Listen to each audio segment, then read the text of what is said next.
বিসমিল্লাহির রহমানির রহিম। আসসালামু আলাইকুম। রুবির লাইফস্টাইল ব্লগে আপনাদের সবাইকে স্বাগতম। যে যেখান থেকে আমার আজকের এই ভিডিওটা দেখছেন, আশা করছি আল্লাহর অশেষ রহমতে সকলেই ভালো আছেন, সুস্থ আছেন। আলহামদুলিল্লাহ, আমিও ভালো আছি। আপনাদের সাপোর্ট আর ভালোবাসায় আবারও একটা নতুন ভিডিও নিয়ে চলে আসলাম। শুরুতেই আপনাদের কাছে আমার রিকোয়েস্ট থাকবে, প্লিজ আমার চ্যানেলটি সাবস্ক্রাইব করে পাশে থাকবেন। আর যারা এই কাজটা করেছেন, আপনাদের কাছে আমার আবারও রিকোয়েস্ট, প্লিজ আমার পুরো ভিডিওটা দেখে একটা লাইক দিয়ে দিবেন।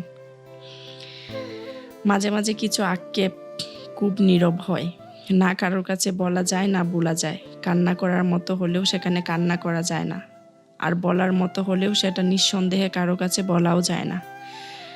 এগুলো একান্তই হয়তো নিজের ভেতরের যুদ্ধ, যেখানে প্রশ্ন আমার, উত্তরও আমি। আসলে কেন জানি না, আমি কখনো নিজের চেহারা, জীবন বা ভাগ্য নিয়ে দুঃখ পাই না।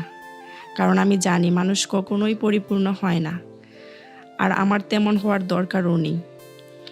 অনেকেই হয়তো নিজেদের জীবন নিয়ে হতাশ হয়, নিজেকে বদলাতে চায়, কিন্তু আমি বদলাতে চাই না। আমার যা আছে, যেমন আছে, আমি সব নিয়েই খুশি। আমার হাসি, আমার কষ্ট, আমার ভুল সব মিলিয়ে আমিই তো। আমি জানি পৃথিবীতে কেউ একেবারে নিখুঁত হয় না, তাই নিজেকে নিয়ে কোনো অভিযোগ করি না। আমি নিজেকে খুব ভালোবাসি, ততটাই ভালোবাসি যতটা ভালোবাসলে নিজেকে নিজের মধ্যে আঁকলে রাখা যায়। আমার জীবন আমার মতো করেই সুন্দর, আর আমি শুধু সেই সব লোকদের থেকে শুধু একটু দূরত্ব বজায় রাখতে চাই, যারা আমাকে তার ভাবনা, কষ্ট, চেহারা, উচ্চতা, পোশাক বা বাসা দিয়ে বিচার করে।